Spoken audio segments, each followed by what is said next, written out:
Hey, what's up, Couch Potatoes? I hope you're doing the Neutron Dance because we got a brand new Beverly Hills Cop movie that came out direct to Netflix. Now, guys, I'll be straight up front.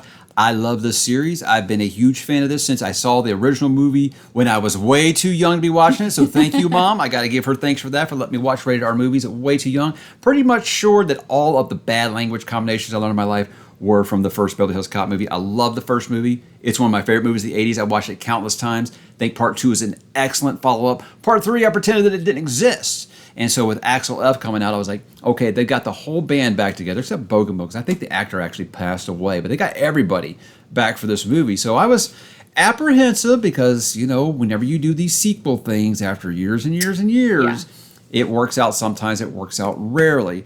So I'll begin with you. Had you seen these movies before we started dating?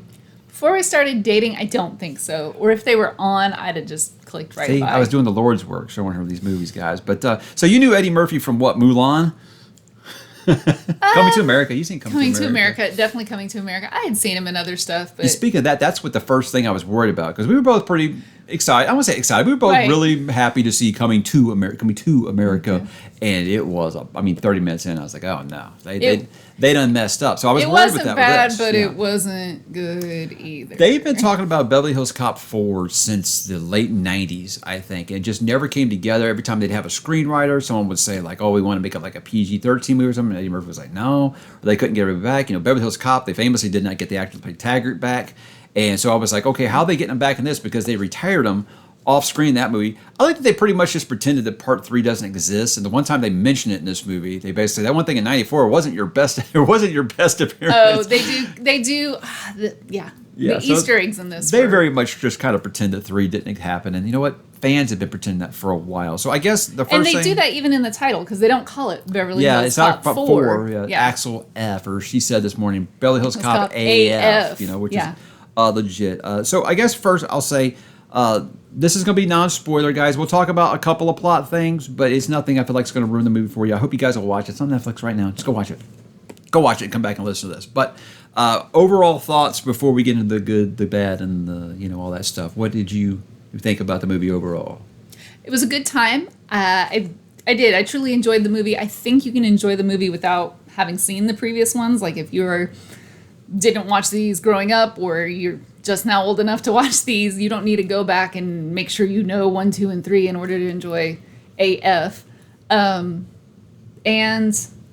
I think if you were somebody who really enjoyed those movies, I think they kept the spirit of those movies and were very respectful to them. It wasn't like, oh, we're just wiping the slate clean. Earmuffs, kids. New. The language is just as bad as it was in those 80s movies. I mean, F-bombs. I think I counted about 50 in the first 30 minutes. Yes. So, yeah, if you're worried about that, it's very rated R. I'm so bad at detecting bad language because you said that. And I was like, what are you talking about? And I'm like, oh, yeah. Fuck you, Foley. Like the whole opening scene, every time he's in a car.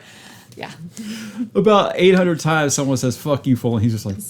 Yeah, he's used to it. But yeah, so if bad language has bothered you, I doubt that you're interested because the first 2 movies had a ton of bad language as well. But look, for me, I think it was very enjoyable. It was actually much better than I was anticipating. I was bracing for it to be one of those either nostalgia bait or another one of those things where they just kind of treat all the legacy characters like crap in lieu of the new characters. So I guess we'll just go ahead and jump straight into it. What did you like about the movie before we get into what we didn't like? I liked it was fun. I liked how they included the new characters. Mm-hmm. There are some new characters. But that's just it. They were included. They didn't dominate the screen. They weren't just side pieces. They were part of the story. So it was a really it was a really good, intriguing story. Yeah, and I think that the new actors were good. Obviously, Joseph Gordon-Levitt. I always say his name 10 wrong. Things. She calls him 10 Things from 10 Things I Hate About You. 10 Names. I thought that him, and I don't know the actress name that played Jane Foley. I don't think I've ever seen her before, but I thought like they were good additions to the group. I love seeing, obviously, my legacy characters. You got Paul Reiser coming back and reprising his role as Jeffrey, who I mean, she loves Mad About You, so she loves Paul Reiser. Again, and then just seeing like the original trio, Billy and Taggart and Axel, back together again. It's so fun. And it was one of those things where I was like, man, they're going to have this thing. Are they really going to do the Star Wars thing and not having the three of them together the whole movie? But when it does happen, Let's it's say worth you it. had to wait for it. And it's really good. And yes, there is nostalgia pieces. I mean, they use the Bob Seger song. They use the Neutron Dance. They use the Heat Is On. They use those songs, but they also do some stuff with some remixes of current artists and stuff. And I thought it was a nice touch. It was really good. The soundtrack was good. And there are lots of characters that came back from the older movies. Yes, Bronson Pinchot, Yes. Aquel, he's there, of course. Serge, so many things. You will get those moments, but I don't feel like they dominate. But I say, for me, the best thing about the whole movie was that they definitely said, we're going to take a slice of the Cobra Kai pie. We're going to stay away from like the Lucasfilm pie. If you don't know, the Lucasfilm pie is, hey, look at these new characters. Look how much awesomer they are than those legacy characters that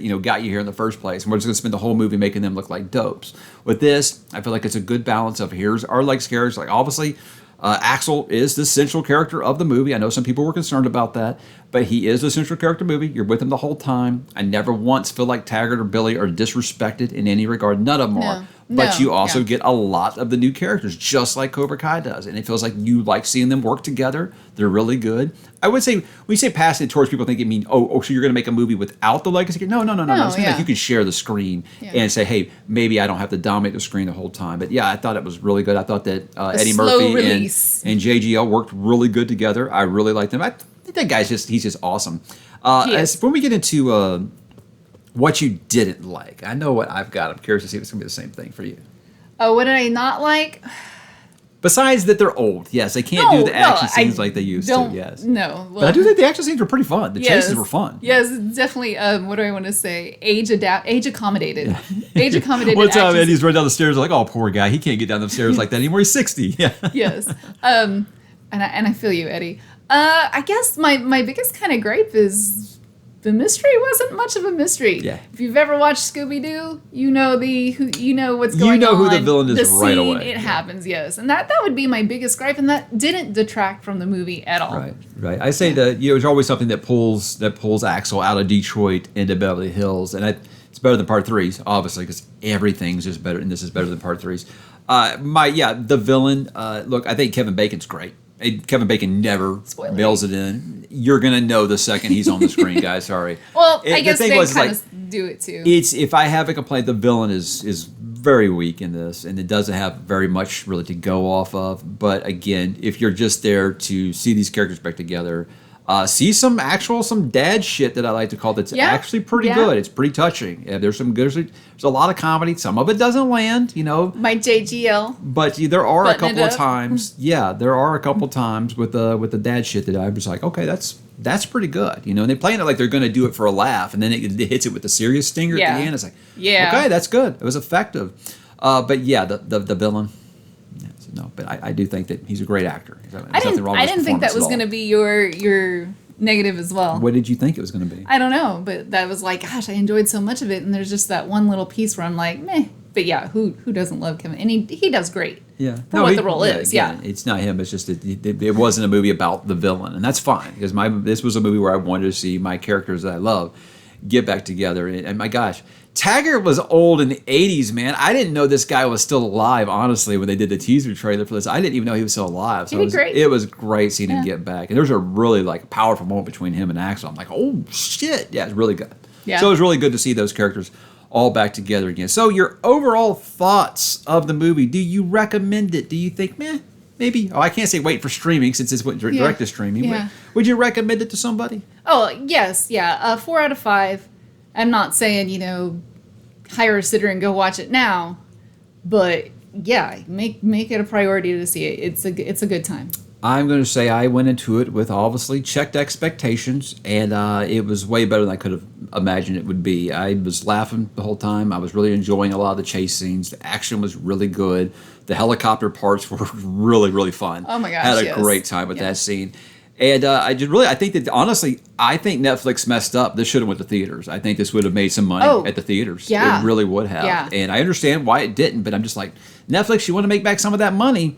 Maybe start putting some of these, direct to theaters, and then, 3 weeks later, maybe we'll put it on streaming or something, I think, because this was definitely good enough to where I felt like word of mouth plus nostalgia, people like me that are going to pay to go see it, And, would have went and saw it. Our oldest watched with us, and he was in it the whole time too. Yeah, I mean, I'm the bad parent, guys, that lets my kid watch R-rated movies, and I don't feel bad about it. We're like, hey, we talked to him about it first. Now, when he starts dropping all these F-bombs on me, it'll be like, we'll be talking about some real dad shit.